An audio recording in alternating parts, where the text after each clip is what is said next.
Hello guys, my name is Harish and welcome back to my YouTube channel Digital Harish, and this is the first lesson of the complete SEO series that I have started on this channel. And today we will learn about domain and hosting and websites and everything. So without any further delay, let me get to the laptop screen where you will be uh, interacting with a lot of slides.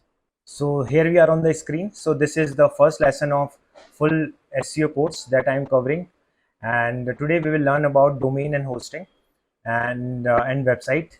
So many of you may wonder that why I am covering so basic topics and we already know about them. But let me tell you, there are many students out there who do not know the difference between websites, domain, and hosting. They do not even know the meaning of it. So because of that, I'm focusing on them as well. So as I promised you in the beginning that I will start everything from the beginning, and slowly we will reach to the advanced level, right?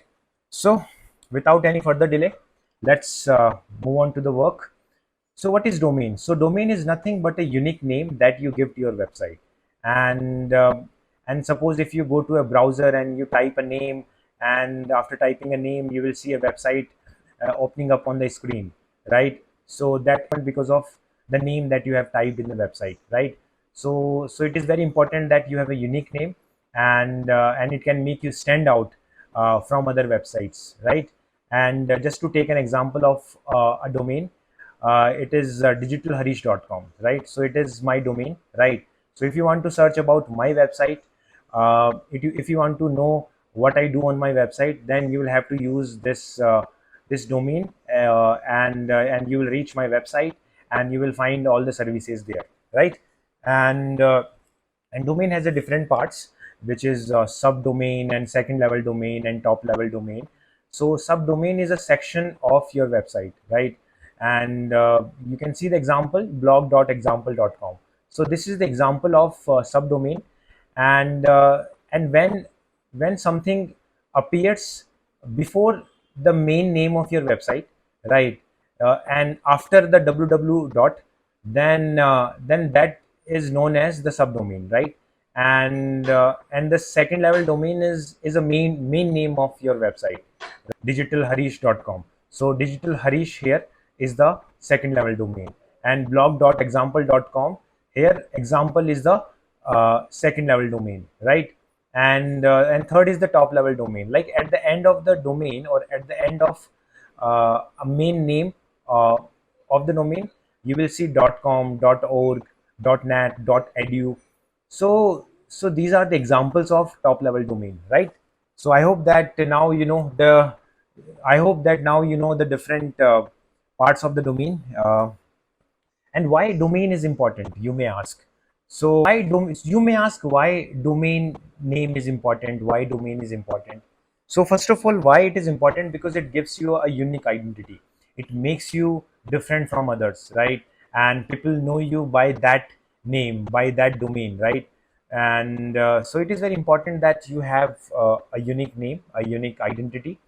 And it also helps you build a branding of your website, right? When people remember your name, then they will spread your name to others, and others will also search about you. And this is how you will grow, and this is how your branding will be built, right? And of the user, it also builds the credibility in the eyes of the user.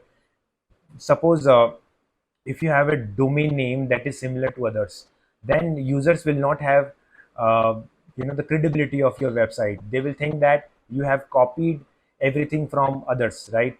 So it is important that you create a different domain, and this is how you will be able to create your credibility as well in the eyes of the user. And it is also important that you create SEO friendly domain, right? When you create a domain, then you need to think what niche you belong to, right? So based on that, you need to find the keywords, and then you need to include those main keywords of your website in the domain.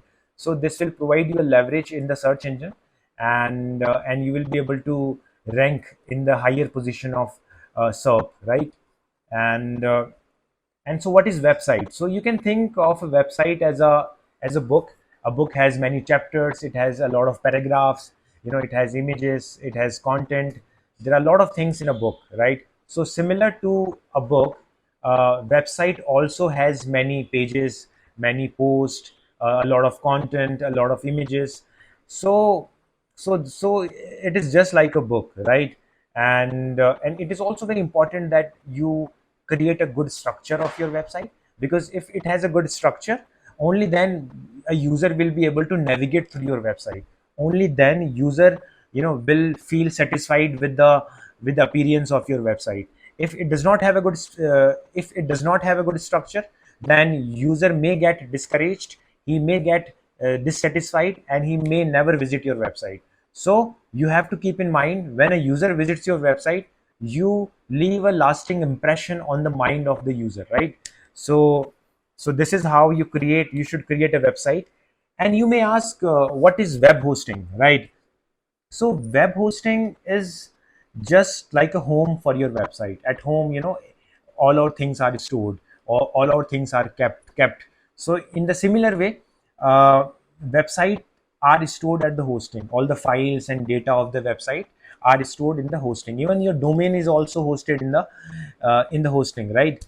And there are different kind of hosting, like shared hosting, dedicated servers, right? And it is advisable that when you are starting out initially, then you should not go for the dedicated hosting, because they are quite cheap, right, in comparison to shared hosting. So when you are starting out, you should go for shared hosting, and as you grow with time, then you can upgrade your hosting from shared hosting to the dedicated hosting, right? Because at that time you will also need to have a lot of storage. You need to have a good speed, and there were many things, there will be many things that you will be needing when your website will grow.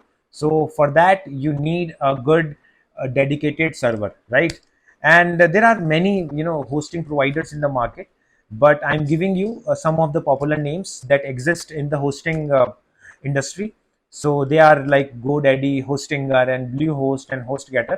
I have personally used some of them, and I have had a good experience with them. But it is not necessary that you should also go for them. If you find any hosting provider who provides you cheap hosting than them, then you can opt for them as well in the beginning, right?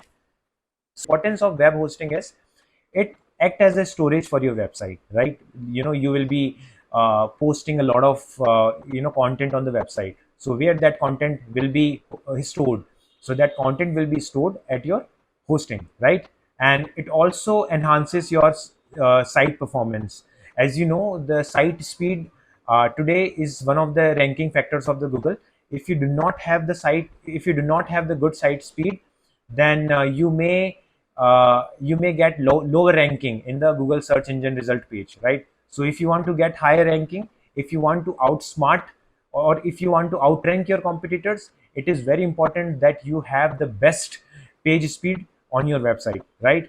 And when you will start, if you start a website, then you may face many cyber threats. You may face many problems from the antisocial elements. So at that, hosting provider provides you that security in the form of SSL certificate.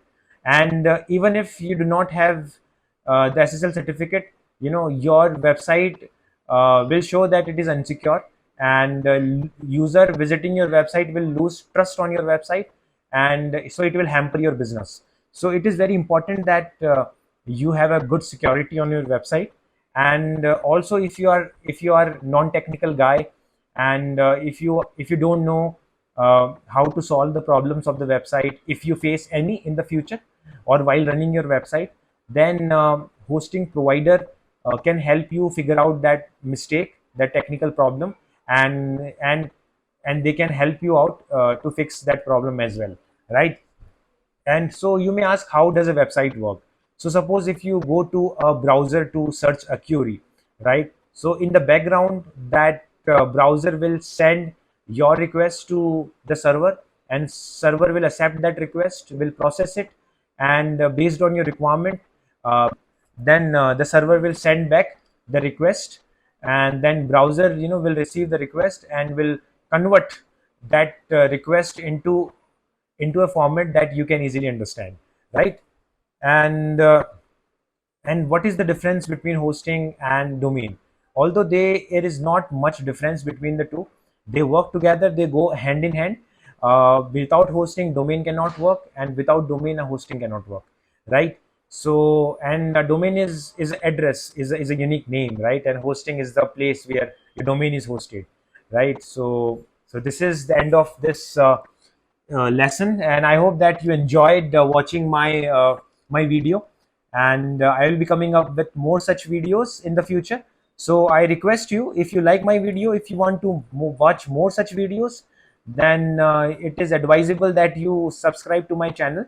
And if you have any doubt, if you have not understood anything in what I have taught you, you can write to me at my email that I have given in the YouTube channel itself. So that's all from my side today, and goodbye.